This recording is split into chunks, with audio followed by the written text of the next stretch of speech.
చిటికం నా జీవితంలో వెలుగు నింపావయా, వ్యర్థముగా ఉన్న జీవితానికి అర్థం చూపావయా. ఈ సమయంలో మనందరము కూడా బైబిల్ గ్రంథంలో నుంచి ఒక చిన్న విషయాన్ని చదువుకొని ప్రార్థన చేసుకొని ఈ దినమందు కోరికను ముగించుకుందాం. అందరము కూడా ఈ సమయానుకూలతను బట్టి మీ యొక్క బైబిల్ గ్రంథంలో నుంచి ఇర్మియా గ్రంథము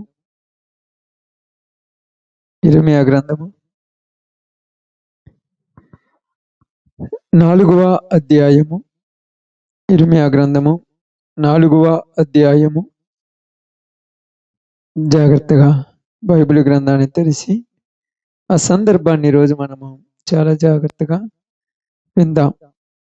ఇర్మియా గ్రంథము 4వ అధ్యాయము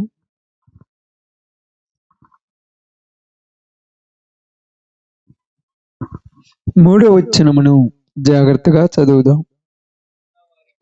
యూదా వారికిని యెరూషలేము నివాసులకును యెహోవా ఇలాగు సెలవిచ్చుచున్నాడు, ముండ్ల పొదలలో విత్తనములు చల్లక మీ బీడు పొలమును దున్నుడి. చాలు.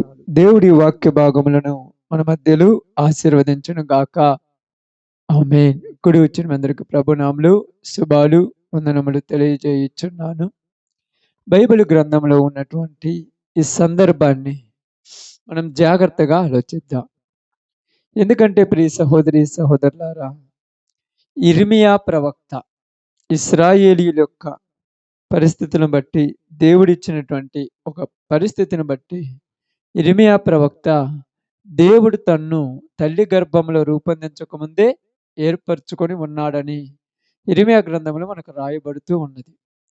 ఇర్మియాను దేవుడు పిలవటానికి గల కారణం ఏమిటంటే, ఇశ్రాయేలు ప్రజలు, యూదా ప్రజలు దేవునికి వ్యతిరేకంగా మారిపోయారు, దేవునికి విరోధమైపోయారు. దేవుని యొక్క దీవెనలు పొందకుండా శాపములకును లోబడి శాపములు అనుభవించడానికి రెడీ అయిపోయారు.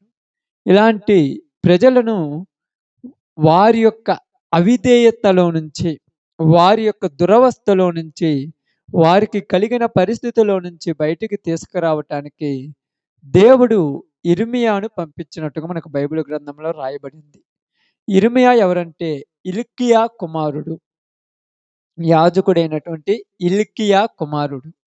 ఈ ఇర్మియా యెషయా అనేటువంటి ఒక రాజు ఉన్నాడు. ఆ రాజు కాలములో నుంచి సిద్కియా తమ కుమారుల యొక్క కాలములలో ఉన్నటువంటి ప్రవక్త యెషయా ప్రవక్త. యెషయా రాజు. ఈ యెషయా అనేటువంటి రాజు 7వ సంవత్సరంలోనే రాజుగా అయ్యాడు. ఆయన గురించి మీకు తర్వాత నేను ఒకసారి చెప్తాను. కాబట్టి ఈ కాలములో ఉన్నప్పుడు ఇతనితో సమకాలికులుగా దానియేలు, జకరియా, అదే విధముగా జెఫన్యా, వీళ్ళందరూ కూడా హబక్కుకు ఈయనతో సమకాలీన ప్రవక్తలు. సమకాలీన ప్రవక్తలు అంటే ఇప్పుడు ఇక్కడ మనమున్నట్టుగా మనతోటి సమానముగా ఉన్నటువంటి ప్రవక్తలు, అంటే వేరే ప్రాంతాల్లో సువార్త చేసేటువంటి వాళ్ళు. కానీ దేవుడు ఇర్మియాను ఈ యొక్క ప్రదేశంలోనికి పంపించినప్పుడు ఆ ప్రదేశంలో ఇంచుమించు 40 సంవత్సరాలు సువార్త చేశాడమ్మ. ఎన్ని సంవత్సరాలు? 40 సంవత్సరాలు సువార్త చేసినప్పుడు ఇర్మియా పరిస్థితి ఎలా ఉన్నదంటే, చావలేడు, బతకలేడు. ఎందుకమ్మా? చావలేడు, బ్రతకలేడు. ఎందుకు చావలేడు, బతకలేడు అని మాట్లాడుతున్నాడంటే, ఇర్మియా వీధులలోనికి వెళ్ళి మాట్లాడతాడక్క. వీధులలో అంటే వీధులు అంటే తెలుసు కదా, నడి బజార్లలోనికి వెళ్ళి మాట్లాడినప్పుడు ఇర్మియా మాట్లాడే మాటలు జనాలకు నచ్చవు. ఇర్మియా చెప్పే మాటలు జనాలకు ఇష్టంగా లేవు. ఇర్మియా చెబుతున్న ప్రతి మాట కూడా జనములకు కష్టతరంగా ఉన్నాయి కనుక జనాలందరూ కూడా రాజు దగ్గరికి వెళ్ళి, అక్కడ ఉన్నటువంటి పెద్దల దగ్గరికి వెళ్ళి ఇర్మియా మీద కంప్లైంట్ ఇచ్చారు. ఎప్పుడైతే ఇర్మియా మీద కంప్లైంట్ ఇచ్చారో ఇర్మియాను తీసుకెళ్లి జైల్లో వేశారు. జైల్లో నుంచి మళ్ళా బయటకు వచ్చిన తర్వాత దేవుడికి ప్రార్థన చేస్తున్నాడు. అయ్యా, అసలు నువ్వు నన్ను ఎందుకు ఏర్పరచుకున్నావు? అసలు నువ్వు నన్ను పిలిచావా? నువ్వు పిలవకుండా నేనేమన్నా సొంత పెత్తనంతో ఈ యొక్క వాక్యాలు చెప్పడానికి ఏమన్నా వచ్చానా? నువ్వు నన్ను పిలుచుంటే బాగానే, నువ్వు నన్ను పిలుచుంటే ఈ ప్రాంతంలో కొందరైనా మారాలిగా. ఈ ప్రాంతంలో కొంతమందైనా రావాలి కదా! నువ్వు నన్ను పిలిచావు. ఒక్కళ్ళు కూడా మారట్లేదు. వాళ్ళు మారకపోతే పక్కన నొక్కేయండి. నేను చెప్పినప్పుడు నాకు మళ్ళా ఏమొస్తున్నాయి? అవమానాలు, నిందలు. ఇంతటితోనే పోతే పర్వాలా. దెబ్బలు కొడుతున్నారు. తీసుకెళ్ళి జైల్లో ఏత్తన్నారు. ఎందుకిలా చెప్తున్నాడు? ఎందుకిలా మాట్లాడుతున్నాడంటే, యిర్మీయా యొక్క కడుపులో నుంచి బాధ ఎవరితో చెప్పుకుంటాడు? వినేవాళ్ళు ఎవరుండరు. ఇందురని నేను ఎవరితో మాటలాడెదను, చెప్పుకొందును. ఇందురని నేను ఎవరితో మాటలాడెదను, వినుటకు వారి మనస్సులను వారు సిద్ధము చేసుకొనటం లేదు. ఎందుకు సిద్ధం చేసుకోలేదంట? ఎందుకు సిద్ధం చేసుకోలేదని రాయబడింది? 6 అధ్యాయంలో అనుకుంటా. యిర్మీయా గ్రంథంలోని 6 అధ్యాయము. మీకు అర్థం కావటానికి ఒక చిన్న విషయాన్ని ఈరోజు నేను మంచి విషయాన్ని చెప్పినప్పుడు మీరు జాగ్రత్తగా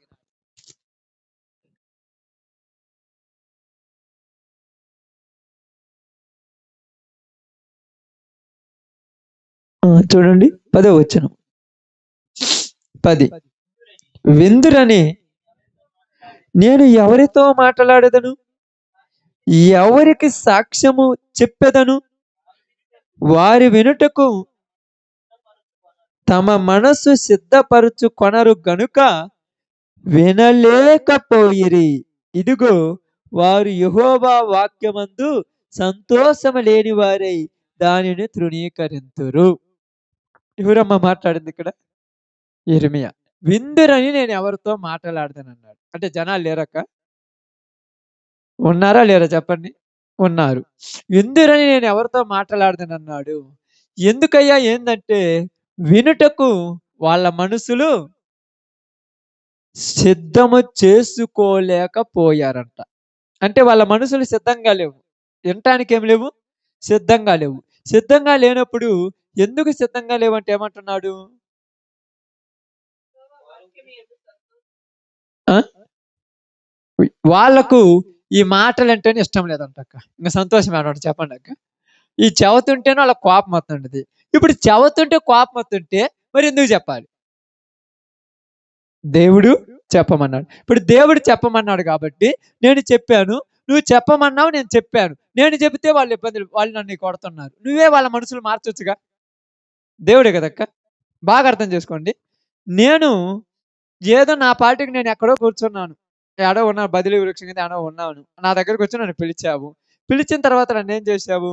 ఏ ఇదిగో యిర్మీయా, నువ్వెళ్ళి ఇలా చెప్పమన్నావు. యిర్మీయా ఏమన్నాడంటే, అయ్యా వాళ్ళు ఊరు ఇనేవాళ్ళు లేరయ్యా. ఇనేవాళ్ళు లేరు. వాళ్ళ దగ్గరికి పోయి నేను చెప్పినా కూడా వాళ్ళేం పెద్దగా ఇనరు. ఎందుకయ్యా ఈ తలకాయ నొప్పులంటే, నేను ఎళ్ళమన్నాను, నువ్వు వెళ్ళమన్నావు. ఇప్పుడు ఎళ్లి వీధులలో చెప్తున్నాడు. వీధులలో ఇప్పుడు మనం ఎలాగైతే ఈ యొక్క సౌండ్ సిస్టమ్ గాని, ఇయన్నీ తీసుకొనొచ్చి మనం ఎలాగ ఇలా అంటే లోకానికి ఇలాగ వాగుడుగా ఇలాగ వాగుతున్నామో, ఆయన కూడా రోజు పోయి చెప్తున్నాడు. చెబుతుంటే ఒక్కళ్ళు కూడా తలుపులు తీయరంట, ఒక్కళ్ళు కూడా బయట కూర్చోరంట. ఈయన అరుచుకొని, అరుచుకొని ఎళ్ళిపోతూనే ఉంటారంట. ఎందుకు ఎళ్ళిపోతున్నారన్నప్పుడు ఇక్కడ అదే మాట్లాడుతున్నాడు. ఈయన కూడా ఆయన కూడా మనిషే కదా! అప్పుడప్పుడు ఆయనకేమనిపించింది? ఇసుక అనిపించిందంట. రోజు నేను పోయి చెప్పడము, ఒక్కడు కూడా వినకపోవటం. ఎందుకసలు నాకేం పని అసలు? అందుకని అంటున్నాడు, విందురని నేను ఎవరితో మాట్లాడెదను. ఇప్పుడు ఎవరికి చెప్తున్నాడు? ఎవరికి చెప్తున్నాడమ్మా? ఆమేన్. దేవుడికి చెప్తా. విందురని నేను ఎవరితో మాట్లాడెదను ప్రభువా? నేను ఎవరితో చెప్పాలి?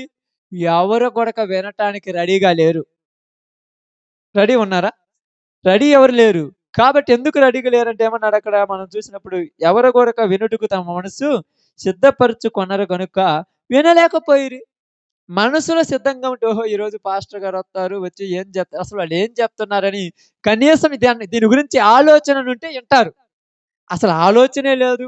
ఏదో వాళ్ళ పాటికి వాళ్ళొత్తన్నారు, పోతున్నారు. మనకెందుకులే అన్నట్టుగా ఉన్నోళ్ళకు ఏమి చెప్పాలి ఆలోచించండి. ఇప్పుడు యిర్మీయా గూడా రోజు వీధులలో పిచ్చోల్లాగా తిరుగుతుంటే, వాళ్ళకి ఇసుగు పుట్టిందంట యిర్మీయాని చూస్తే. ఏందిరా నీ గోల ఆపురా అన్నట్టు మాట్లాడిర్రంట. ఈయనేమో ఆపాలనుంది. అంతే కదక్కా! ఇప్పుడెలా ఉంటదంటే మీకు పని చేస్తున్నప్పుడు ఫలితం వస్తుంటే సంతోషంగా ఉంటది. అదే ఫలితం రాకపోతే సంతోషం లేదు. రోజు పోయి ఆ కలుపు తీయాలి. రోజు పోయి ఆ కలుపు తీస్తుంటే ఆ మొక్కలేమో ఇంత కూడా పెరగలేదు. రోజు కలుపు తీయటం. కలుపు తీసినాక ఆ మొక్కలు అంతే ఉన్నాయి. మళ్ళా కలుపు పడది. మళ్ళా కలుపు తీయాలి. మొక్కలు అట్నే ఉన్నాయి. కలుపు ఇంక ఏమనిపిత్తది? ఛీ! ఎన్ని రోజులు తీశాను. మొక్క ఒక్కటి పెరగట్లేదు. కలుపైతే రోజు తీస్తున్నాం అవసరమేంది అన్నట్టు ఉంటది కదా! ఇసుక పుట్టి ఇర్మియా దేవుడితో అంటున్నాడు. ఇందులో నేను ఎవరితో చెప్పానయ్యా? ఎవరు వినేవాళ్ళు ఒక్కళ్ళు లేరు.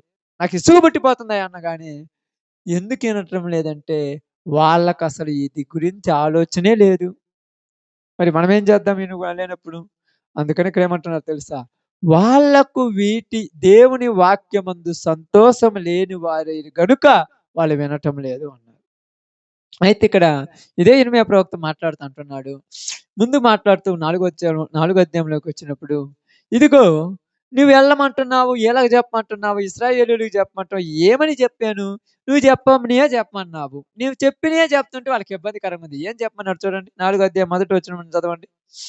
ఇదిగో ఇదే యెహోవా వాక్కు. ఇశ్రాయేలు నీవు తిరిగి ఒకవేళ రానుద్దేశించిన ఎడల నా యొద్దకే రావలెను.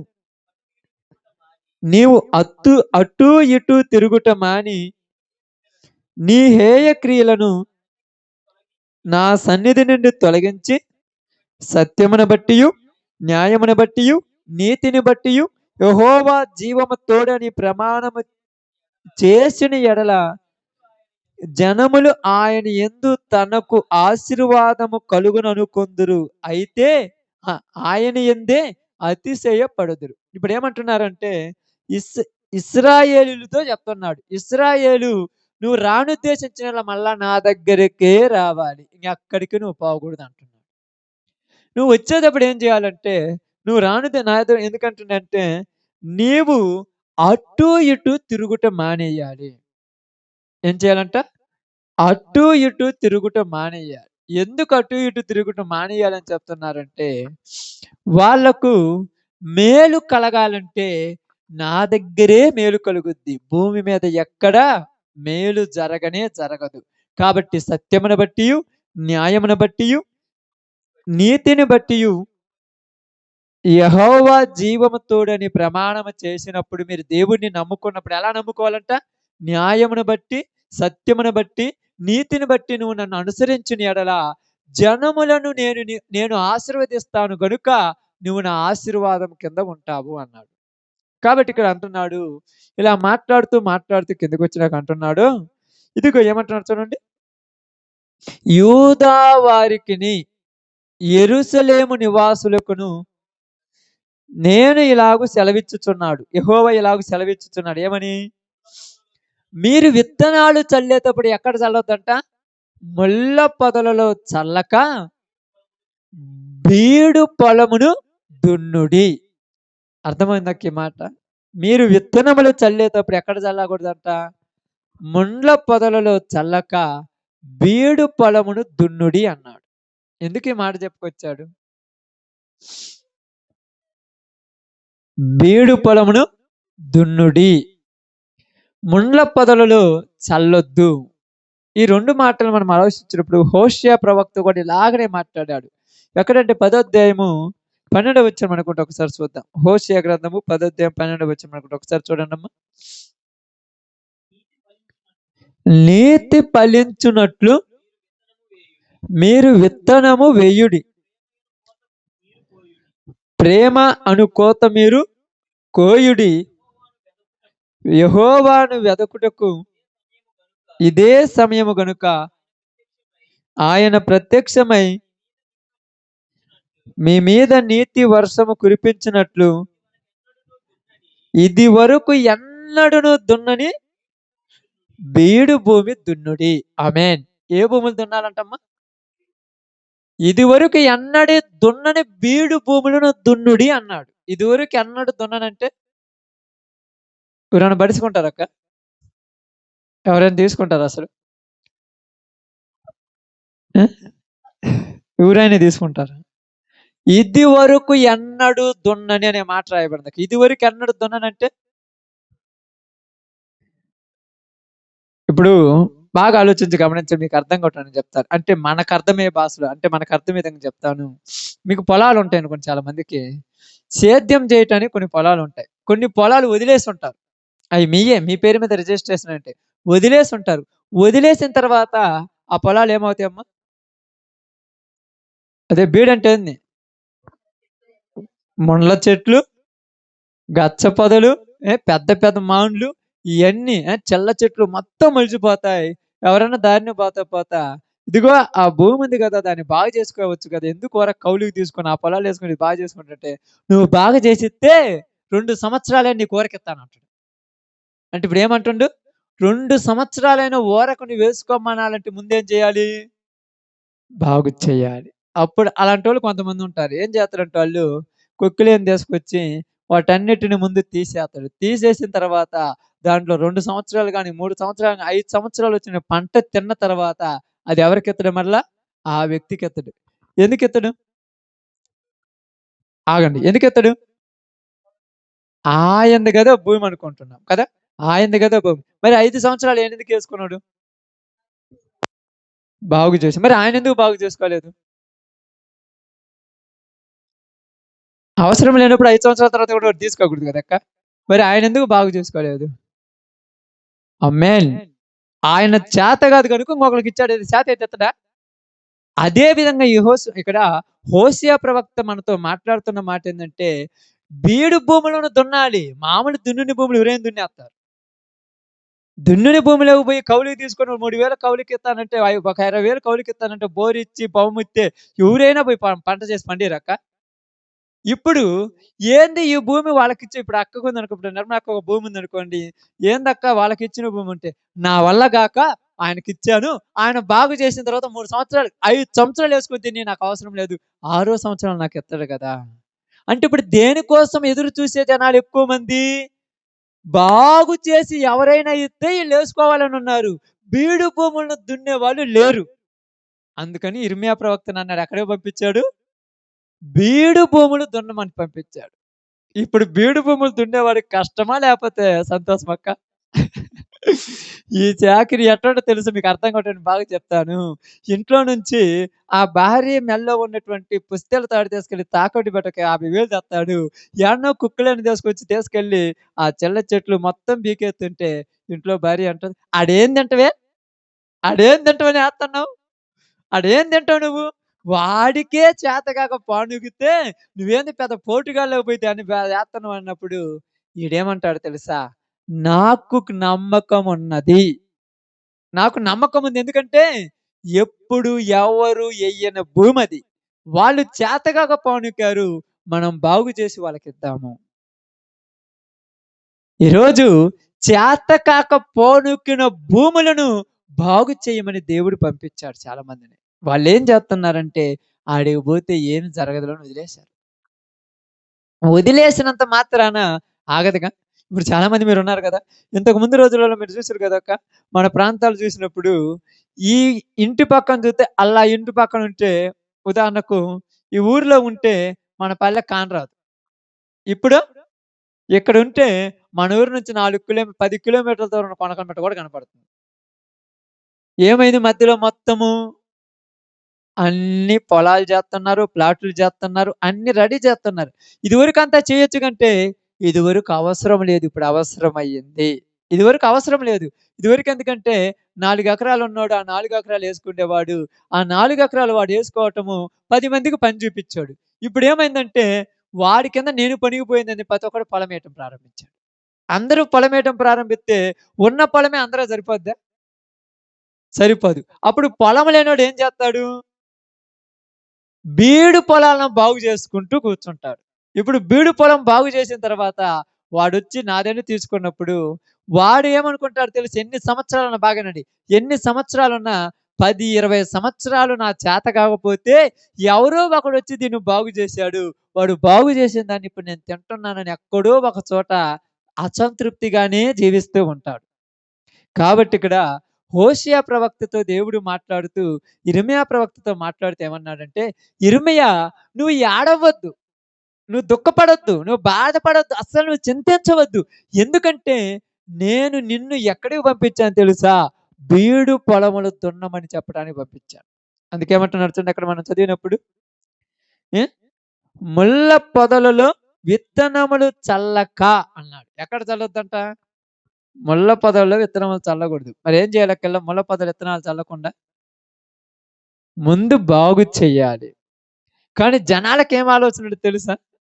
ఎట్టటి ఆలోచన తెలుసా? మీ అందరికి బాగా ఆలోచించండి. అంటే అందరూ మీరు కొద్దిగా వ్యవసాయం తెలిసిన వాళ్ళే కాబట్టి చెప్తున్నాను. లేకపోతే మామూలుని కాదు. మీ అందరికి ఎలాంటి ఆలోచన ఉంటదంటే కొట్లోకి పోవాలి, గింజలు తీసుకురావాలి, ట్రాక్టర్ తీసుకుపోవాలి, గింజలెయ్యాలి, ఇంటికి రావాలి, తర్వాత పోయి కోసుకొచ్చుకోవాలి. అంతకు మించి ఏం తెలియదు ఎవరికీ. ఇదే.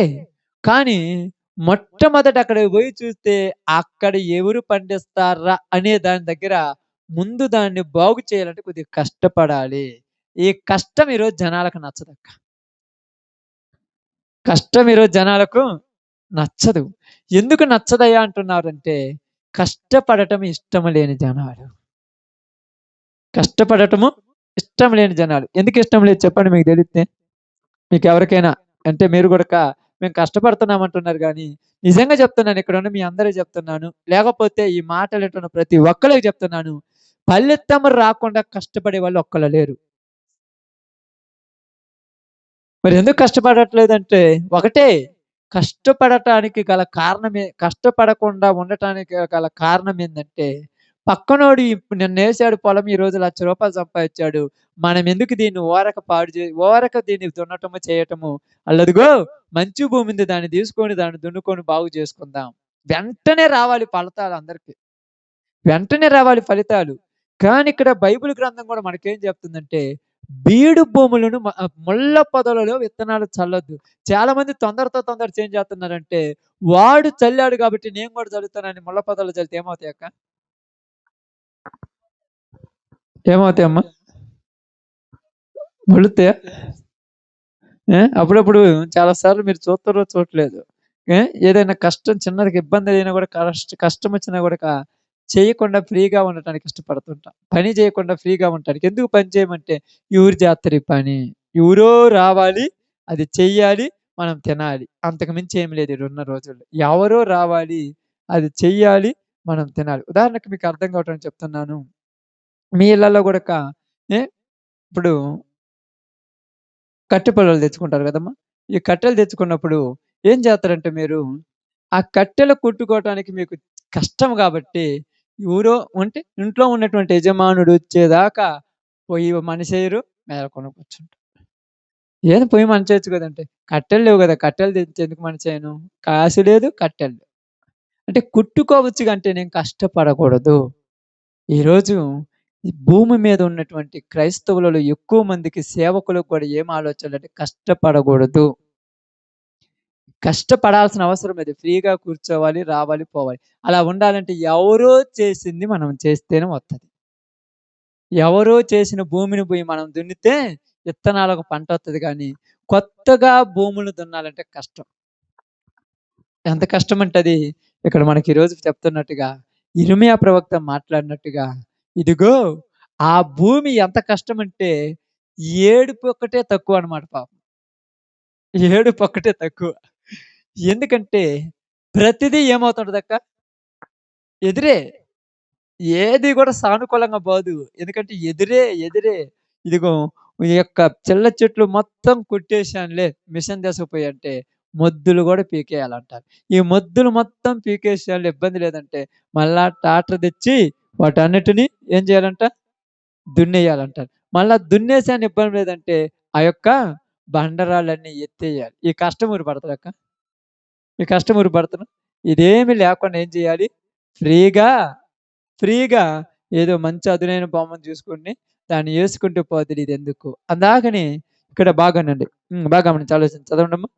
ముళ్ళ పొదలలో విత్తనములు చల్లక. ఎక్కడ చల్లొద్దంట? ముళ్ళ పొదలలో విత్తనములు చల్లక అన్నాడు. ఈరోజు మనము కూడక ముళ్ళ పొదలలో విత్తనాలు చల్లొద్దు.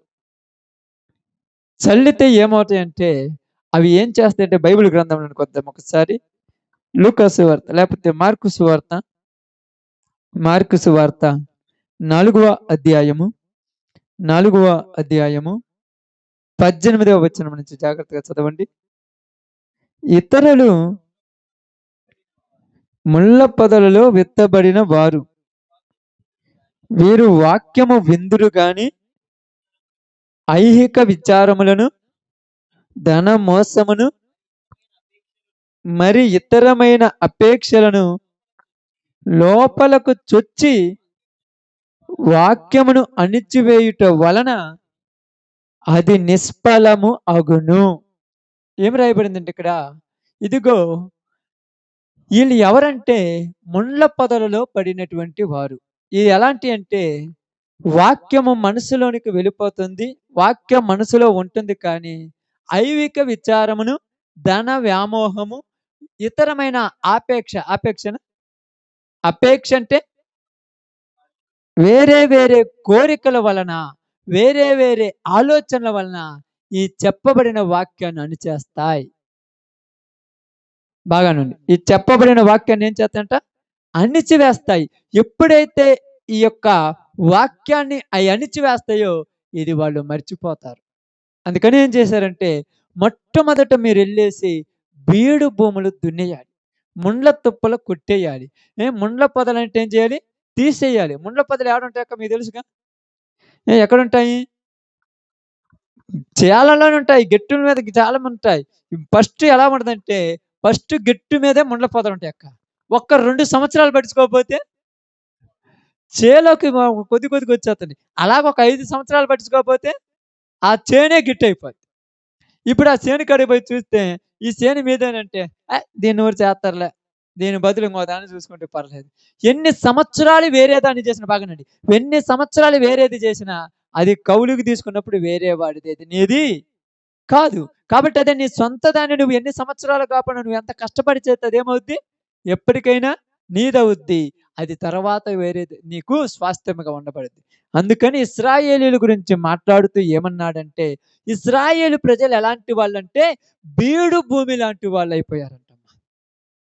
ఎలాంటి భూమి అంట? బీడు భూమి లాంటి వాళ్ళు. ఇప్పుడు మీకు అర్థం కావటం చెప్తాను. బీడు భూమి అని ఎందుకు మాట్లాడుతున్నామంటే మొట్టమొదట 4వ అధ్యాయం మొదటి వచనం ఒకసారి చదవండి. ఇశ్రాయేలు నీవు తిరిగి రానుద్దే అంటే తిరిగి రమ్మన్నాడంటే అర్థమైంది. తిరిగి రా అంటే బాగా ఆలోచన. తిరిగి రా అంటే ఇంతకుముందు నువ్వు నా దగ్గరే ఉన్నావు, పోయావు, మళ్ళా రావాలంటే రా అని అర్థం. ఇంతకుముందు నా దగ్గరే ఉన్నావు, ఇప్పుడు ఏమయ్యావు? పోయావు. కాబట్టి ప్రారంభంలో ఆ భూమి మంచి భూమి. ఎందుకు అది పాడైపోయింది? వదిలివేయటం వలన. వదిలేయటం వల్లనే. కాకపోతే మనకి ఇచ్చేటప్పుడు మంచి భూమి కాకుండా ఇస్తారా? ఫస్ట్లో మనం పొలం వేసుకోవడం మంచి భూమి. కాబట్టి అదేమైంది, కొన్ని రోజులు ఏం చేసాం? వదిలేసాం. ఇప్పుడు నీ పేరు మీద ఉంది అనుకున్నావు పొలము, ఇది నీదేననుకో, ఏందమ్మా నీ అందరి పొలాలు అంత బాగుంటే నీ పొలం ఎలా ఉందంటే అప్పుడు ఏమంటే తెలుసా? మా నాన్న పంచిచ్చేటప్పుడు వాళ్ళకిచ్చినట్టుగానే నాకే సారవంతమైన భూమి ఇచ్చాడు, మా అన్నోళ్ళు రోజు చేస్తున్నారు కాబట్టి అది అలా ఉంది, నేను వదిలేశాను కాబట్టి అది ఇలా అయిపోయింది. అది నీ భూమే, కానీ బాగుపడిన భూమి మళ్ళా ఏమైంది? చెడిపోయింది. ఎలాగంటే బైబిల్ గ్రంథంలోనికి వెళ్ళి ఆది కాండంలోనికి వెళ్ళినప్పుడు అక్కడ బైబిల్ గ్రంథంలో రాయబడినట్టుగా దేవుడు నరులను సృష్టించినప్పుడు వాళ్ళు ఎలాగున్నారంట? యథార్థవంతులుగా ఉన్నారంట. బాగా ఆలోచించండి. యథార్థవంతులుగా ఉన్నారంట, మంచివారిగా ఉన్నారంట. చెడ్డ కోరికలు కానీ, చెడ్డ ఆలోచనలు కానీ, చెడ్డ తలంపులు కానీ, చెడ్డ ఉద్దేశాలు కానీ, చెడు అనేది మనసులో లేనే లేదు. అయితే కొన్ని రోజుల తర్వాత ఈ మనిషి యొక్క హృదయం ఏమైపోయింది? చెడిపోయింది. ఎలా చెడిపోయింది? వ్యర్థమైన కోరికల వల్ల, వ్యర్థమైన ఆలోచనల వల్ల, వ్యర్థమైన స్వభావాల వల్ల వాడి హృదయం చెడిపోయింది. చెడిపోయిన వాడు ఏమవుతున్నాడు? చూడండి, నువ్వు రానుద్దేశించినలా తిరిగి నా యొద్దకే రానుద్దేశించినలా నా యొద్దకే రావాలను, నీవు అటు ఇటు తిరుగుట మాని అన్నాడు. ఏం చేశాడు వీడు? అటు ఇటు తిరగటం ప్రారంభించాడు. ఎందుకు అటు ఇటు తిరుగుతున్నారమ్మా?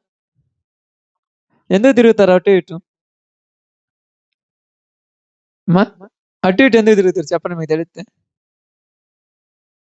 మనసు నిలకడ ఉండక. ఇంకా అటు ఇటు ఎందుకు తిరుగుతాడు? తెలుసుకొని రావటానికి. ఇంకా అంతేనా? అటు ఇటు ఎందుకు తిరుగుతాడు? వాడికి ఇష్టమైన దానికోసం. ఇంకంతేనా? ఇంకేమైనా ఉందా?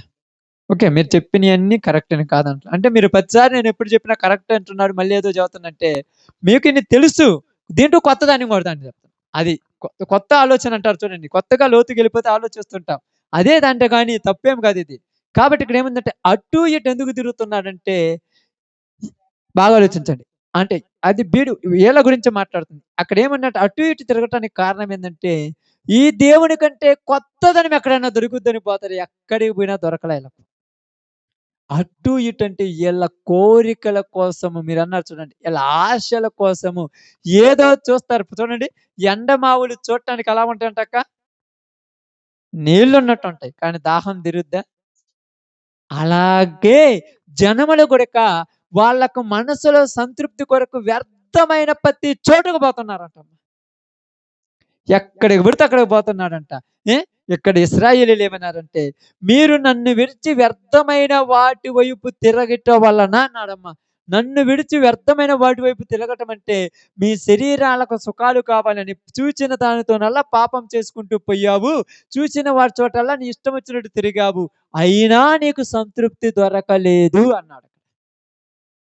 చూచుట వలన కన్నుకేమి లేదంట తృప్తి లేదు. తినుట వలన నోటికి రుచి దొరకటం లేదంట. వినుట వలన చెవిడికి తృప్తి లేదంట. ఇక ఏదో ఉంది. మొత్తం పోయిన తర్వాత అంటే ఎంత చూసినా ఏమీ లేదు అనేటట్టుగొచ్చేసిందంట. అలాగే ఇశ్రాయేలీయుల పరిస్థితి ఏమైపోయిందంటే, దేవుణ్ణి విడిచి పక్కకు వెళ్ళిపోయిన వీళ్ళు మళ్ళా దేవుని దగ్గరికి రావాలని తెలియక అసలు రావాలని ఇష్టం లేక అటు ఇటు తిరుగుతున్నారు. అందుకేమన్నారు తెలుసా? ఇదిగో వారికి నీ వాక్యమందు ఇష్టము లేదు కనుక వినలేకపోయిరి. ఎందుకు వినలేదంటే, అక్కడ మీకు ఇందాక చెప్పాను చూడండి. అటు ఇటు ఎందుకు తిరుగుతున్నారంటే, ఇందాక ముండ్ల పొదలో పడిన విత్తనములు ఏమైనాయంట? ఇతరులు ఏమైంది?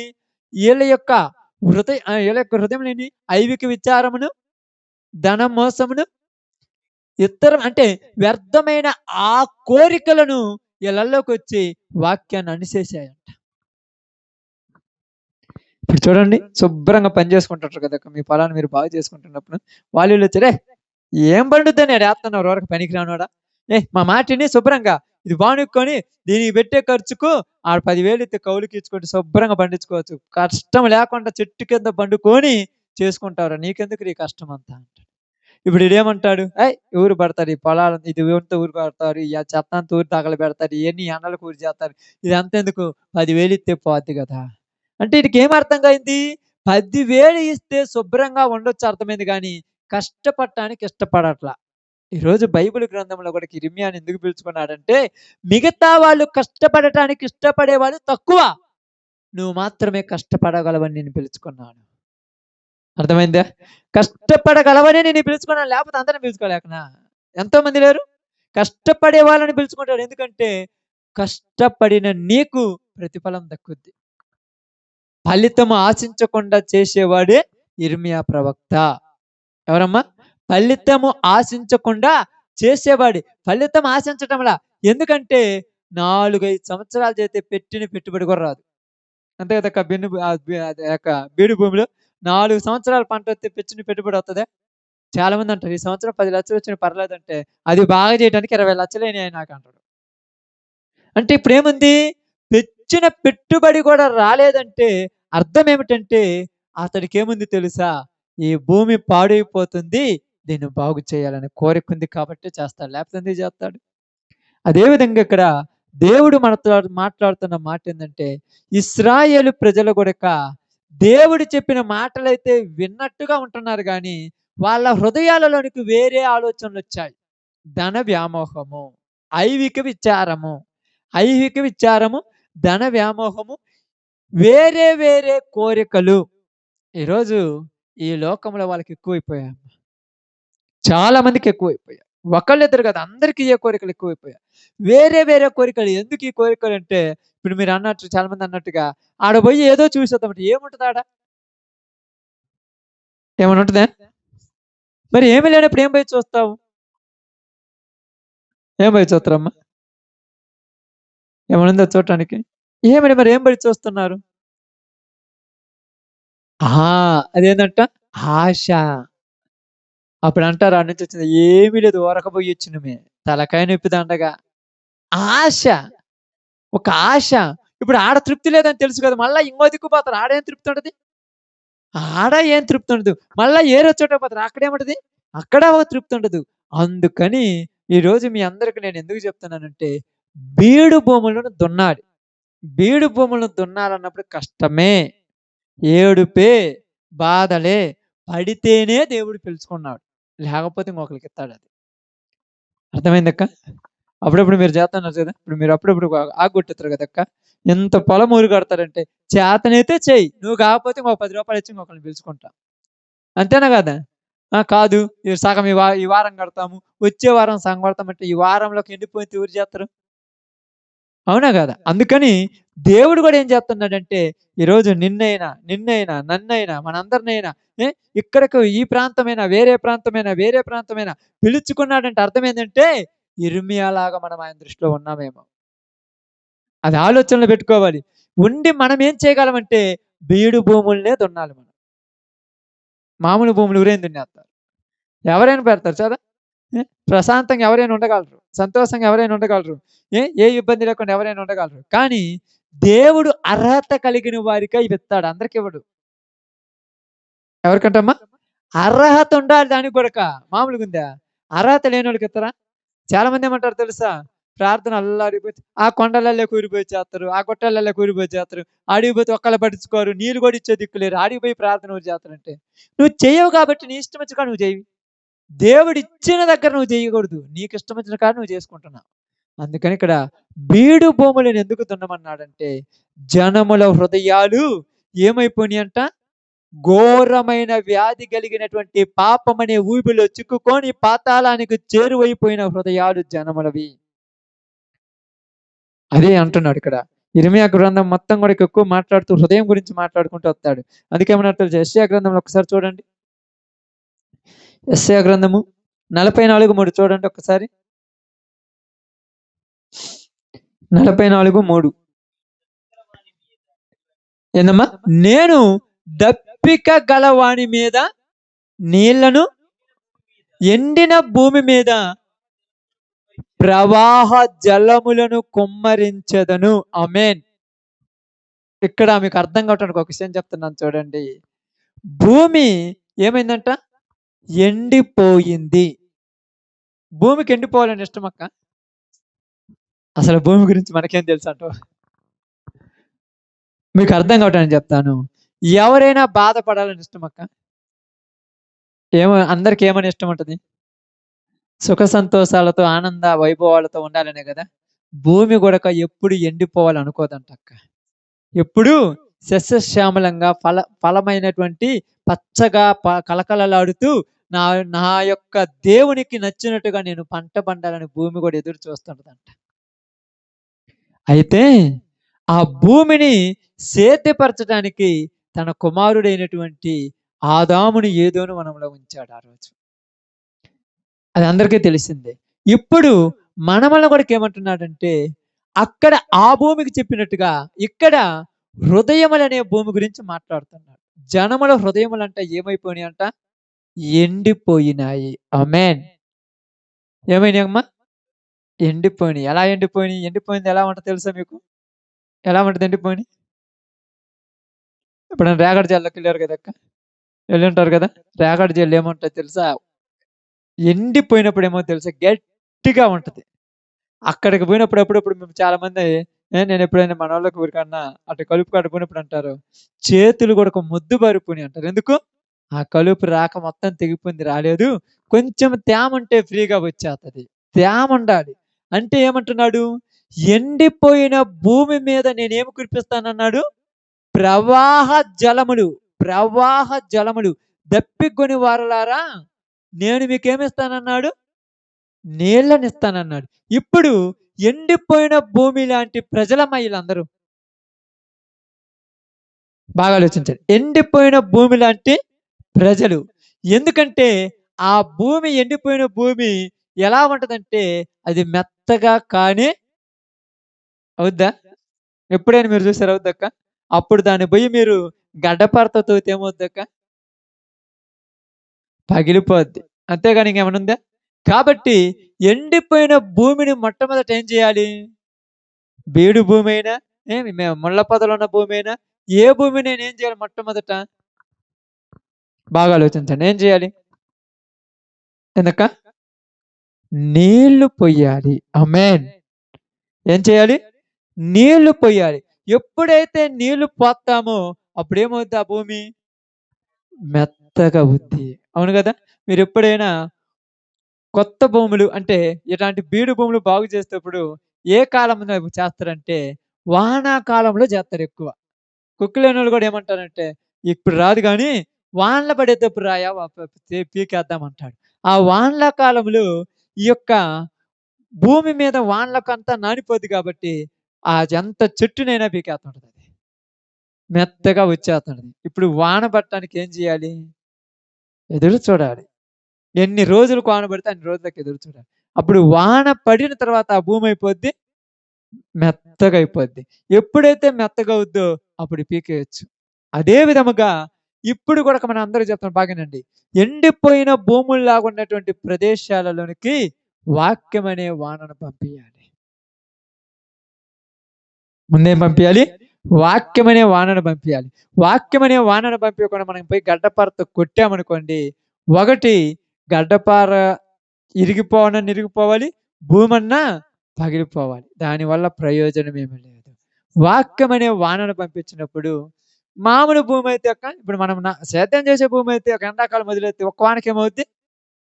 అదే 10, 20, 30 సంవత్సరాల నుంచి బీడుగా ఉన్న భూమి అయితే ఏం కావాలి? నాన్ స్టాప్‌గా ఒక నెల, ఒక 10 రోజులు, 15 రోజులు వానొత్తే అదేమవుద్ది? లోపలికల్లా నానుతుంటది. ఒక్కసారిగా నానుద్దా? కొంచెం, కొంచెం, కొంచెం, కొంచెం ఇంతింత అంటే ఇంచ, అరించ, అరించ, అరించ, అరించ, అరించ లోపలికేందంటే తొందరగా నీటిని దిగనీయదు. అర్థమైందా? తొందరగా నీటిని దిగనీయదు. ఎప్పుడైతే తొందరగా నీటిని దిగనీయదో ఒక వాన పడగానే పోయి, "అయ్యా! ఇదిగో వాన పడింది. రాయ్యా అది తీసేద్దాం బాగంటే." అది ఎన్ని రోజుల నుంచి ఉందనుకున్నావు? ఈ వానకి వత్తదా? 2 వానలు పడిని తర్వాత చూద్దాం. అలాగే ఎండిపోయిన భూములను బాగు చేయాలంటే మొట్టమొదట ఏం చేయాలి? వాక్యమనే నీటిని కట్టాలి. ఇప్పుడు మనం చేసే పని అదే. వాక్యమనే నీటిని కట్టేస్తున్నాం. తర్వాత ఆ ముండ్ల పొదలు, గచ్చ తుప్పలు ఏం చేయొచ్చు? ఈజీగా పీకేస్తే మెత్తగా వచ్చేస్తాయి. అర్థమైందా? అప్పుడు పీకేస్తే వచ్చేస్తాయి. అలా కాదని ప్రారంభంలో తీసిపోయి కొక్కిలేని తీసిపోయి పెట్టామనుకో ఏమవుద్దక్క? కొక్కిలేన్లే ఇరిగిపోతాయి. కొక్కిలేనే ఇరిగిపోయిందిరా అన్నామనుకో నష్టం ఊరికి. కొక్కిలేనోడికి, భూమోడికి ఏం నష్టం ఉంటది? కాబట్టి మీకు నేను అందరికీ చెప్తున్న మాట ఏందంటే, సువార్త అనేది దేవుడిచ్చిన పని. ఇది ఒక చోట, 2 చోట్లని గాదు. హ్మ్. నిజంగా చెప్తున్నాను. మన ప్రదేశాలలో మనం చేసేటువంటి ప్రాంతాల్లో ప్రతి ప్రాంతంలో సువార్త జరుగుతుంది. కానీ సువార్త ఎక్కడ జరుగుతుందంటే మీకందరికి చెప్తాను చూడండి. ఒక ఊరికి పొలం ఉంటే ఆ ఊరిలో మంచి పొలం ఉంటది. బీడు పొలం ఉంటది. సువార్త మొత్తము అన్ని మంచి పొలాల్లోనే జరుగుతున్నాయి. బీడు పొలాల దగ్గర పోయేవాళ్ళు లేరు. కావాలంటే చూడండి ఎప్పుడైనా చూడండి. ప్రార్థనలకు పోవాలంటే ఎక్కడున్న పాస్టర్ మన ప్రాంతాల్లో పాస్టర్ పెద్ద పెద్ద పాస్టర్ వాళ్ళు ఉంటారు గదా! పాస్టర్లు ఉంటారు గదా! ఏ పాస్టర్ అయినా గూడాక ఎంటనే దసపోయి క్రిస్టియన్ పొలాల కాడనే ఆపుతారు. కారైనా, ట్రాక్టర్ అయినా ఏదైనా. ఎందుకంటే ఆడైతే ఇక్కడ గుంపులు గుంపులు ఎక్కుతారు. ఈడ పెట్టి ఆపమని ఎక్కుతారా మొక్కలన్నా? మరి ఈడ చేయొచ్చుగా సువార్త అంటే కష్టపడటం మా వల్ల కాదయ్యా. కష్టపడాలి. మొట్టమొదట నువ్వు వాక్యం అనే నీటిని విత్తెయ్యి. జిమ్మెచ్చేయి. ఎర్రజిమ్మెయి. ఇబ్బందేం లేదు. అది కొన్ని రోజులకు మెత్తబడుద్ది. ఒకరోజు అక్కడ దేవుని యొక్క మొలకలు మొలుస్తాయి. ఒక్కరోజు మొలుస్తాయి. ఈరోజు మొలుస్తాయి అనుకుంటే ఎట్టా? మనం చూసినామంటే ఇప్పుడు మనం పోతున్నప్పుడు ఆడింత పెద్ద కొండుంది. ఆ కొండ మనం అనుకుంటాం. ఈడ పోయి బాంబు చేద్దామంటే ఎవరైనా చేసారనుకుంటారా? మేము ఫస్ట్‌లో మా అక్కాయిని ఈ ఏరియాలో ఇచ్చినప్పుడు ఈడ ఒక కొండుంది చూడు. ఈ రోడ్డు మీద దాకా ఉండేది ఆ కొండ. అప్పుడు మేము అనుకునేవాళ్ళం ఎడూరు ఉంటారా? ఇదేందిరా స్వామి అడవిలాగుంది అది ఇది అనుకున్నాం. ఇది కూడా అదంతా కొండ ఆ రోజుల్లో. ఏమి లేదు ఆడ మొత్తం కదా బావ! ఇది మొత్తం కొండే కదా! అసలేమనుందా? అసలు ఇట్ట ఉంటామని కూడా తెలియదు. భయమేసేది ఇక్కడికి రావాలంటే. ఇప్పటికి 10, 20 సంవత్సరాల పైనయింది. 20 సంవత్సరాలకు ఆ కొండ మీద ఈరోజు పంట పండుతుంది. అదే అప్పుడు పండియొచ్చుగా? కుదరదు.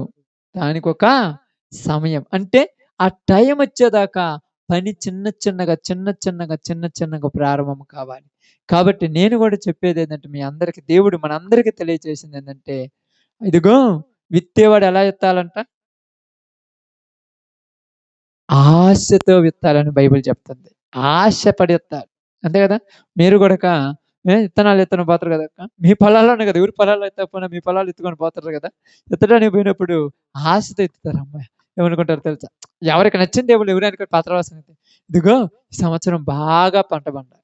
బాగా పండాలి. ఏంది నేనేసేదేమో 10 గింజలు, నాకు మాత్రం 10,000 గింజలు ఇయ్యాలి దేవా! అది ఆశ.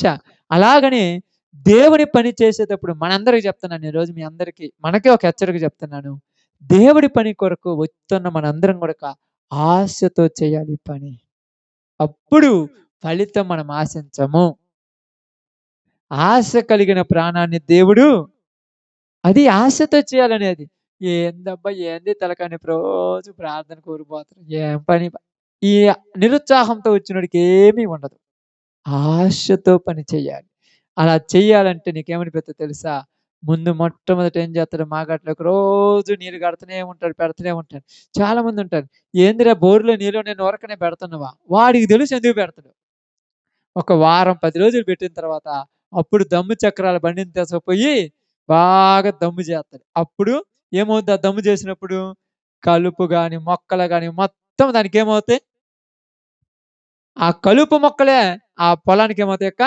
బలం. అప్పుడప్పుడు మీరు మన పొలాల్లో కూడా ఈ మధ్య కాలం చేస్తున్నారు. జీలగని అయన్నీ ఏత్తుంటారు. ఎందుకయి ఏత్తన్నారు? పంటకు కాదంట.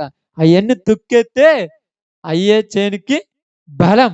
అదే విధంగా మనము ఈ రోజు గూడక ఇక్కడున్నటువంటి మారనటువంటి ఈ మొక్కలే ఒకరోజు భూమిలో కలిసిపోయి బలంగా సువార్తకు నిలబడతాయి. అది మనం ఆశతో చేయాలి. అట గాకుండా ఇప్పుడు చూసినప్పుడు అబ్బా! బాగున్నాయనుకోండి, బాగేముండదు. తొక్కేయాలయి. ఎందుకు తొక్కాలంటే మంచి ఫలములు రావాలి. మంచి పంట కావాలంటే కొద్దిగా నష్టమైనా ఇబ్బంది లేదు. కొంచెం ఖర్చు పెట్టినా ఇబ్బందేం లేదు. అందుకే యిర్మీయా ప్రవక్తతో మాట్లాడుతున్నాడు. "నీవెళ్ళి చెప్పుము." ఇది ఇశ్రాయేలుతో కూడిన మాట కాదు. అన్యజనుల కొరకు వెళ్లి చెప్పదే మాట అన్నాడు. మనకు కొరకు ఇదే. ఈరోజు ప్రతి ఒక్కరికి చెప్తున్నాను. ఇక్కడ ఉన్న ప్రతి ఒక్కరు గూడక ఎవరిమి గూడక మనంతట మనం కాదు. ఈళ్ళందరూ దేవుడిలో నుంచి వచ్చినోళ్ళే. వచ్చిన తర్వాత ముండ్ల తుప్పలు, గచ్చపొదలు, ఎలేనిపోనియన్నీ గూడా పెరిగాయి వాళ్ళల్లో. ఎందుకంటే దేవుని కొరకు ఫలములు ఫలించకుండా హెబ్రీయులకు రాసిన పత్రిక 6వ అధ్యాయం అనుకుంటాను. చూడండి. హెబ్రీయులకు రాసిన పత్రిక 6వ అధ్యాయం అనుకుంటాను. 6 12 6, 7 ఎట్లనగా భూమి తన మీద తరచుగా కురియు వర్షమును త్రాగి ఎవరి కొరకు వ్యవసాయము చేయబడును వారికి అనుకూలమైన పైరులను ఫలించుచు దేవుని ఆశీర్వచనము పొందును. అయితే బాగేనండి. ముండ్ల తుప్పలను, గచ్చ తీగలను దాని మీద పెరిగిన ఎడల అది పనికిరానిదని విసర్జించబడి శాపము పొందును. ఆమేన్. ఇప్పుడు బాగేనండి. బీడు భూములను దున్నమని చెప్పినప్పుడు మొట్టమొదట నీటిని కలిగిస్తున్నప్పుడు వాటల్లో నుంచి ఇవన్నీ పెరిగినా కూడక అవన్నీ ఒకరోజు కొట్టివేయబడి మరలా మంచి ఫలములు పండాలి. అదేవిధంగా వాక్యం అనేటువంటి ఈ వర్షమును కురిపిస్తున్న ప్రదేశంలో బాగేనండి. వాక్యం అనే వర్షం కురిపిస్తున్నాం. ఈ వాక్యం అనే వర్షం ఇక్కడ పడిన తర్వాత ఈ వాక్యము పంపిస్తుంది ఎవరు? దేవుడు. ఎవరి ద్వారా పంపిస్తున్నాడు? మన ద్వారా పంపిస్తున్నాడు. ఇప్పుడు మన ద్వారా పంపిస్తున్న దేవుడు ఎవరి కొరకు ఫలాలు ఫలించాలి? దేవునికి అనుకూలమైన పంట అంటే యజమానుడు అన్నట్టుగానే యజమానుడు దేవుడికి ఉపయోగకరేతట్టుగా ఇక్కడ మారాలి. మారకుండా ఏటి వల్ల ఇంత వర్షము పడినా ఎంత వచ్చినా కూడక ముండ్ల తుప్పలు గచ్చ పొదలు పెరిగితే దేవుడు ఏం చేస్తారు? ఆ ప్రదేశాన్ని విసర్జించి శాపానికి గురి చేస్తాడు. ఫలిస్తే దీవెనలు వస్తాయి. ఫలించకుండా ముండ్ల తుప్పలు గచ్చ పొదలు పెరిగితే శాపం వచ్చేస్తుంది. అందుకు చెప్తున్నానంటే మొట్టమొదటి పని జరిగించాలి. మనం చేయాల్సింది పని. ఎన్ని రోజులంటే ఇర్మీయా ఎన్ని రోజులు చేశాడు? 40 సంవత్సరాలు. ఎన్ని 40 సంవత్సరాలు మారితే ఎంతమంది మారారంటమ్మా? ఆమేన్. మనము గట్టిగా ఒక 6 నెల్లో, 4 నెలలు వచ్చుంటాము. 5 నెల్లో, 6 నెలలు వచ్చుంటాము. మనకే కొద్దిగా ఇసుక పుట్టినట్టుంటున్నాం. అంటే నిజంగానే చెప్పాలంటే ఎందుకు ప్రభువా ఇలా ఉంటుందనుకుంటే, నిజంగా చెప్తుంది. వెంటనే వచ్చిందనుకో ఆ యొక్క పొలం ఏమవుద్దక్క? బాగానండి. వెంటనే విత్తనాలు మొలిచినాయనుకో, విత్తనాలు వెంటనే మొలిస్తే ఏమవుద్ది చెప్పండి మీకు తెలిస్తే? అదే భూమి, బీడు భూమి. విత్తనాలేసావు మొలుస్తాయి. మొలిచిన వెంటనే ఆ భూమి నిండా ఏమున్నాయక్క? ఆ గచ్చ పొదలు, ముండ్లతో కలుపు మొక్కలు కాదు. కలుపు మొక్క అసలు ఆ భూమే కలుపు. ఇంక దాంట్లో కలుపు ఏంది ప్రత్యేకంగా? ఆ భూమి నిండా ఏమున్నాయి? గచ్చ పొదలున్నాయి, ముండ్ల తుప్పలున్నాయి. ఇప్పుడు పెరిగింది విత్తనం నువ్వేసావు పెరిగింది. తప్పేం లేదు. ఏసిన వల్లే పెరిగింది. పెరిగిన తర్వాత ఆ యొక్క మొక్కను ఈ ముండ్ల తుప్పలు, గచ్చ పొదలు ఏం చేస్తాయి? అణిచివేస్తాయి. దానివల్ల ప్రయోజనం ఉందా? అందుకని ఇక్కడ దేవుడు ఏమంటున్నాడంటే, నీకు ఫలితం తర్వాత సంగతి. ముందు ముండ్ల పొదలు, గచ్చ తుప్పలను తీసేయండి అన్నాడు. అందుకే కదా మీరు కూడా అప్పుడప్పుడు ఏం చేస్తారు? నలియారుతామంటారు. ఎందుకు నలియారేది? అయ్యుంటే పంట పండదు కాబట్టి. మొత్తం కొట్టేస్తారు. ఎందుకని? అయ్యుంటే మొక్కలు పెరిగినా అణిచివేస్తాయి. అదే విధముగా ఇప్పుడు మనం చేసే పనేందంటే, వాక్యం అనే నీటిని కడుతున్నాం అన్ని చోట్ల. కొన్ని రోజులకు నానుద్ది. నానిన తర్వాత ఎమ్మటే మొక్కలు రావు. మీరు వస్తున్నాయంటే మొక్కలొచ్చినాయనుకో అయి మధ్యలోనే అణిగిపోతాయి. ఆ మొక్కలు రాకముందు మనం ఏం చేయాలి? మరలా ఆ యొక్క చెట్లునన్నిటిని కూడా తీసేయాలి. ఒకదాని తర్వాత ఒకదాని తర్వాత మొత్తం తీసేస్తున్నాడు. అయి తీసేసిన తర్వాత ఇప్పుడు భూమిని బాగా దున్నాలి. ఇప్పుడు దున్నిన తర్వాత ఇప్పుడు నువ్వు పంటెత్తే అప్పుడు ఆడాడ కలుపు మొక్కలు పెట్టి తీసేసుకోవడం పెద్ద లెక్క కాదు. అర్థమైందక్క? అక్కడక్కడ కలుపు మొక్కలు పెట్టి తీసేయడం పెద్ద లెక్క కాదు. ఇలాగ వ్యవసాయం చేసినట్టుగానే దేవుని సువార్త జరుగుతుంది అనేక ప్రదేశాలు. అందుకని మనము చూడవలసిందేందంటే, ఇర్మియాని పిలిచిన పిలుపు ఒకటి, హబక్కూకుని పిలిచిన పిలుపు ఒకటి, జెఫన్యాని పిలిచిన పిలుపు ఒకటి, యెషయాని పిలిచిన పిలుపు ఒకటి, దానియేలుని పిలిచిన పిలుపు ఒకటి. పౌలుని పిలిచిన పిలుపు ఒకటి, పేతురుని పిలిచిన పిలుపు ఒకటి, యోహానుని పిలుచుకున్న పిలుపు ఒకటి. పేతురు చెబితే ఎంతమంది మారారు ఒక్క దినమందే? 3000 మంది మారారు. పౌలు ఎన్ని సంఘాలు కట్టాడు? చాలా సంఘాలు కట్టాడు. మరి యోహాను ఎంతమందిని మార్చాడు? బాగా ఆలోచించండి. పద్మాసు దీపములు ఏమైపోయాడు? పరవాసిపోయి అక్కడ బందీగా ఉన్నాడు. ఆ యోహాను ప్రకటన గ్రంథాన్ని మరలా 3 పత్రికలు మళ్ళా యోహాను సువార్త రాయగలిగాడు. బాగా అర్థం చేసుకోండి. ఎందుకంటే దేవుడు ఒక్కొక్కళ్ళను ఒక రకంగా పిలుచుకుంటాడు. ఎందుకు అలా పిలుచుకుంటాడంటే ఈడు మాత్రం ఆ పని చేయగలడని. ఇంకొకళ్ళకిత్తే చేత్తరా? ఇప్పుడు మీరైతే ఉదాహరణకి ఏమనుకోద్దు. ఇప్పుడు అక్కోళ్ళు ఉన్నారనుకోండి. మీరనుకోండి. మీరైతే పొద్దున పోయి సాయంత్రం ఎంతకైనా కూడా సాయంత్రం 6, 7 దాకా పని చేసొస్తారు. అదే ఈళ్ళిద్దరిని పంపించామనుకో 10 గంటలకల్లా చెట్టు కింద కూర్చుంటారు. పొలం అమ్మంటే నువ్వేసుకుంటే ఏసుకో లేకపోతే లేదు. నాకవసరం లేదు. నువ్వు పచ్చడి పెట్టా కూర్చొని ఇంట్లో పడుంటా గానీ నేను మటికి ఈ పని చేయలేను అంటారు. ఎందుకని? చేయలేక. ఇప్పుడు మీతో ఈళ్ళని పోల్చడం కరెక్టేనా? అప్పుడు ఈళ్ళని చూసి మీరు అసన పడటం కరెక్టా? వాళ్ళు మిమ్మల్ని చూసి అసూయ పడతారు అసలు? అస్సలు పడరు. ఏమంటారు? వాళ్ళు చేసుకోరు, వాళ్ళు తింటారు. మాకు ఇదుంది, మాకు ఇది చాలు. ఇప్పుడు మీకు అంటారు చూడండి. మీరు కష్టపడుతున్న మీకు ఏ కొదువ ఉండదు. ఊరకున్న ఈళ్ళకు ఏ కొదువ? ఎందుకయ్య అలా ఉందంటే దేవుడు ఎవరికి తగిందో వాళ్ళకి ఇచ్చేస్తాడు అంతే. అప్పుడు అంటే ఇక్కడ మీకు ఈళ్ళకి తేడా ఒకటి చెప్తున్నానండి. అంటే ఈళ్ళదని పోలిక చెప్తున్నాను. మీకు ఈళ్ళకి తేడా ఏందంటే నీ దగ్గర స్వతంత్రంగా నువ్వేదేం చేయగలవు. ఈళ్ళు చేయాలంటే ఒకళ్ళని అడిగి చేయాలి. అది ఇక్కడ తేడా. అర్థమైందా? ఇప్పుడు నీ దగ్గర ఒక 50,000 ఉంటాయక్క. అవసరమైతే పోయి ఒక 10 చీరలు కొనుక్కొచ్చుకొని పెట్టి ఇంట్లో పెట్టుకోగలవు. ఎవరు ఎందుకు తెచ్చుకున్నావు అని అడగరు. ఎందుకంటే కష్టపడ్డావు, తెచ్చుకున్నావు ఎవరు అడిగే హక్కు లేదు. కానీ ఈళ్ళు ఒక చిన్న బిస్కెట్ ఫ్యాక్టరీ కొనుక్కోవాలని ఇంట్లో ఒకళ్ళని అడగాలి. ఎందుకంటే కష్టపడలేదు. అదే విధంగా కష్టపడి దేవుని సువార్త మనం ఇలా చేసినప్పుడు ఒకళ్ళ కింద పని చేయాల్సిన అవసరం లేదు. ఒకళ్ళ కింద పని చేసే వాళ్ళు ఎలా ఉంటారంటే ఏదో వాళ్ళు చేసింది చెప్పి వాళ్ళ కాడ ఉంటుంటారు అంతే. ఇది బీడు భూములను దున్న వాళ్ళు ఎలా ఉంటారంటే స్వతంత్రంగా ఉంటారు. దున్నిన భూముల్ని చేసేవాళ్ళు ఎలాగ ఉంటారంటే, పెద్దయ్య గారు చెప్పిండంట ఈ వారం అందరంట అక్కడే పోవాలంట.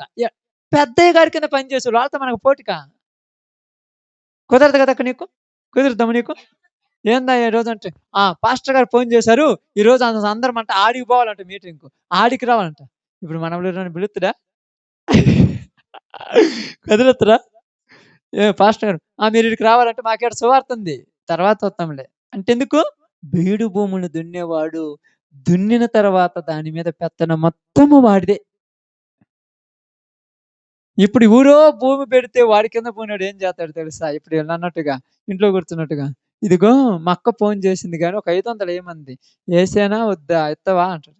అదే నువ్వనుకో మీ అక్క ఫోను చేసి ఒక 500 అంటే రామ్మా తీసుకుపోదు. ఎందుకంటే నీకాడ ఉంటాయి కాబట్టి. అది స్వతంత్రానికి తెలియ తేడా. యిర్మీయాను దేవుడు అలా ఎన్నుకున్నాడు. నువ్వు నాకిలా కావాలి. నువ్వు ఏమి బాధపడొద్దు. నీ జీవితంలో నీ జీవితాంతం నువ్వు సువార్త చెయ్యి. నువ్వు ఎంతమందిని మార్చినా మార్చకపోయినా నువ్వు చేసిన పనికి ప్రతిఫలం నా దగ్గరుంది. అందుకని యిర్మీయాకి ఏం పేరు పెట్టారో తెలుసా? ఏడుపు ప్రవక్త. ఎప్పుడు ఏడ్చేవాడంట. ఏ రోజు తను ఏడ్చేవాడంట.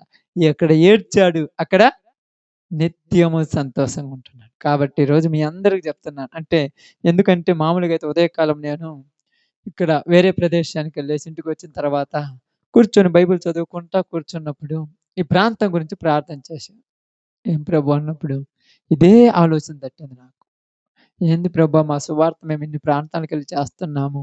చేసిన ప్రతి చోట ఏదీ లేదు. ఏంది ప్రభు అని కొద్దిగా కొద్దిగా వేదనతో ప్రార్థన చేస్తూ కూర్చున్నాను ఎక్కువ సమయం. మా అమ్మాయి కూడా పనికి పోయిన తర్వాత కొంచెం వేదన తెలియని బాధతో ప్రార్థన చేసినప్పుడు ఈ గ్రంథం తీసుకున్న తర్వాత మాట్లాడుకున్న తర్వాత ఆ యొక్క 4వ అధ్యాయంలో 3 వచనాలు చదివాను. చదివి కనీసం 2, 3 గంటలతో దాని గురించి రిఫరెన్స్ అంటే దాని గురించి ధ్యానించడం గాని, అయి చేయటం గాని, బైబిల్ మొత్తం మట్టి తిరగటం, ఇటు తిరగటం, చరిత్ర నెట్‌లోకెళ్ళి అది ఎతికి, ఇది ఎతికిన తర్వాత చివరికి ఏం తెలిసిందంటే, కష్టపడేవాడికే పనిత్తాడు గానీ కష్టపడినోడికి ఇయ్యరు. అంటే దేవుడి దృష్టిలో నేను కష్టపడుతున్నాం కాబట్టి మనకిచ్చాడిది. లేకపోతే మనం వాళ్ళని తీసుకెళ్ళి ఏ మినిస్ట్రీలో ఒక పక్కకు పెడితే, మనం పోయి ఆదివారం వచ్చినప్పుడు అందరూ చప్పట్లు కొడితే చప్పట్లు కొడతాం, అందరు లేస్తే లేసేవాళ్ళం అందరం. ఇప్పుడు అట్ట కాదుగా. మనదేంది? అవసరమైతే కూర్చోబెడతాం, ఒక ప్రదేశం పోతాం, ఇంట్లో వాళ్ళ నలుగురిని కూర్చోబెట్టి వాక్యం చెప్పి రాగల శక్తి దేవుడు మనకిచ్చాడు. ఈరోజు ఏదైనా చూడండి, స్వతంత్రం పద్దానికి ఇది మనది అని చేస్తున్నాం గానీ, ఎందుకులే వాళ్ళు పోతారు మనకెందుకని ఎక్కడలేదుగా. స్వతంత్రం. ఆ స్వతంత్రం ఎందుకు ఇచ్చాడంటే అర్హులకే ఇస్తాడు. అర్హులైన వారికే ఏమన్నాడు? ఇదిగో నీ ద్వారా ఈ మేలు పొందుకొనుటకు ఇతడు అర్హుడు. ఈరోజు మనం అర్హులము ఈ పని చేయడానికి. అర్హత లేకపోతే మనమల్ని కూడా తీసుకుపోయి మళ్ళా ఏం చేస్తాడు? ఎందుక గచ్చ పొదలు మొలుస్తాయి మనలో. మనలో మొలుస్తాయి. అవి మొలిచి ఏం చేస్తాయి? వాక్యాన్ని చేస్తాయి. ఇందాక మా అక్కోళ్ళతో మాట్లాడుకుంటూ వచ్చుకుంటున్నారు కదా!